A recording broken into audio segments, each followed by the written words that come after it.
Jude Bellingham scored 2 goals yesterday against Barcelona to win the El Clasico.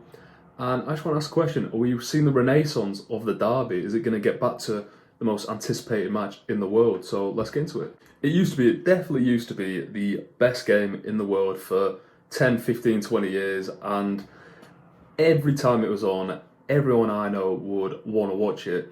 And maybe it's the fact that now it's on Viaplay, and I think Premier Sports own the rights until 2025. So in England, you do need a subscription to watch that. And when you have BT, Sky Sports, Prime, everything like that, you don't want to just get one for potentially 2 or 3 games in a year.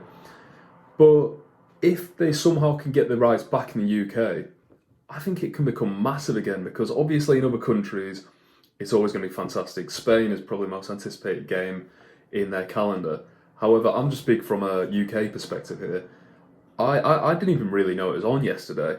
Don't get me wrong, I watched the game back, saw the highlights, but the marketing around it has just gone completely down. But I think with the teams at the moment and the narratives, because let's not face it, narratives do build the games. You need the Pep Guardiola versus Mourinho, Ronaldo versus Messi, Puyol versus Sergio Ramos and Pepe. You need all of these narratives to build it up to what it is. And I personally think with Jude Bellingham now being let's face it, by the new year he's going to be maybe a global superstar the way he's going at the moment. And you've also got Vinicius Junior, you've got Camavinga, Tchouaméni just for Real Madrid. But now with Barcelona, you've got these excellent young, from the La Masia, from like Pedri and Gavi, and now you have that Ronald Araujo, I believe, from the Uruguayan lad in centre-back. And all these players just build the narrative into, he's a bit of a hothead. You've got the 2 Barca lads in the middle who are from the academy, like Iniesta and Xavi. And now you've got João Felix up front. You've got Gundogan, the experienced world-class centre mid. And I think it can all build up to maybe not want what it once was, because I think with the Premier League, the Bundesliga, the Serie A all growing, I think the La Liga is no longer the best league in the world, and all the best players will go to the Premier League now. Whereas, say when I was growing up, we did have a lot of best players in the Premier League, but you had pretty much the 5, 6 best players in the world playing for 2 teams against each other, and you had the best coaches in the world. You had Mourinho and Pep going against each other, or Ancelotti or whoever. And hopefully you can get back to something like that, because as much as I love English football, there's nothing better when you used to watch on a Saturday night or a Sunday evening the El Clasico. And it used to be almost Setanta Sports. I think it had Sky was for a bit. And I'm hoping after the 2024-25 season, Sky or TNT Sports now, they can just get the rights for it, because I think English fans, they should be able to just watch. It should be the best game in the world, as it used to be. And it'd just be fun to see someone like Jude Bellingham, because especially an English lad now playing for Real Madrid, we all are invested in Real Madrid a bit more, aren't we? Because we want to see how he does, if he performs well in the Euros, and you just get connected to an English player abroad.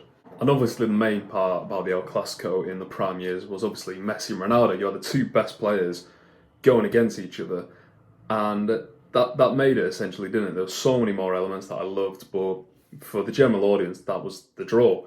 And I think that can come back, because the Mbappe to Real Madrid rumours are just not going away. I think he will end up Real Madrid potentially next season, because I don't think PSG would do too well this season. But when you've got Jude Bellingham and Vinicius Junior, like I said, you've got so many of these more just world-class players. Who knows, Haaland's got release clause, I believe, in 2 years. Why? He might go to Barcelona, you never know. And even though they're in financial ruin, it seems like they just keep on getting out of it somehow. So if Barca can have these, maybe João Felix turns into play we all thought he was going to be. Gavi and Pedri are obviously going to be world-class, if not already. You've got Araujo, like I said. You've got so many of these top-class players, which I think will keep the draw coming. But one of the cool things I think about the La Liga as a whole at the moment, I think the visuals, they are the leaders in the market. I think it's fantastic. They've got the 8K cameras doing the replays, and I saw one of the replays for Jude Bellingham's goal in slow-mo, and it just looks so crisp. And the Premier League need to do that. It's so, I think they're so far behind, especially on Sky, compared to La Liga. They have, it looks like you're in the crowd sometimes when you see them coming out onto the pitch with the cameras, and obviously they have the stats going onto the screen and everything like that. And I think the La Liga are just smashing it, and it's just a sad because I'd love to watch it. I'd love to see more of it because I still think it's probably the second best league in the world. I think the Italian league isn't great to watch. I think the Bundesliga is hit and miss. Obviously, the French league it has its good moments, but the Spanish league should be on a global stage, but especially on a UK stage because, like it or not, the English media is probably the most popular mainstream football media there is. Obviously, you got Match of the Day and all the podcasts and Sky Sports and BT. If you can promote it onto that stage, it booms across the market, doesn't it? Because other countries are English speaking, whereas we're not going to listen to Spanish, Italian media because we don't have a clue what they're saying. But I personally think the visuals are just fantastic, and hopefully the English league catches up. But I can see hopefully that 2025 year to be the boom of the El Clasico again. Obviously it's not gone away, but the Nou Camp at the moment is currently being renovated and will be out of commission until 2025 as they're in the Olympic Stadium in Barcelona, which you watch, I mean, they hardly fill the stadium.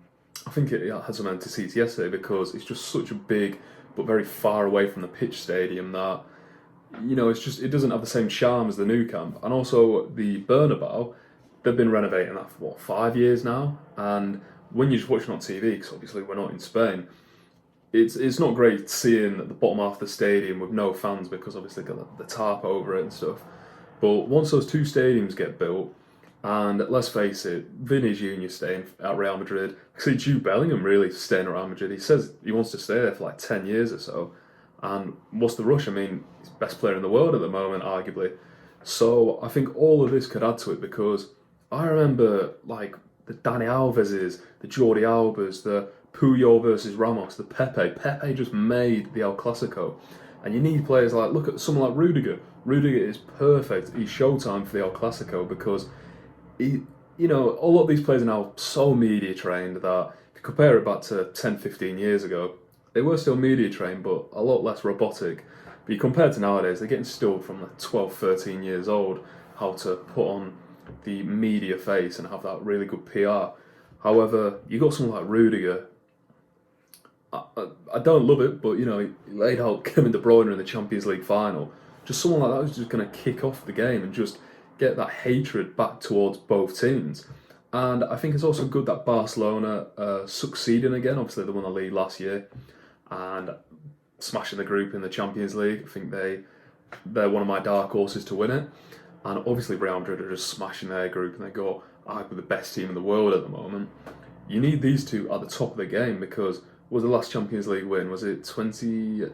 It was in Kiev against Liverpool, unfortunately. It was only 2 years ago in Istanbul, wasn't it?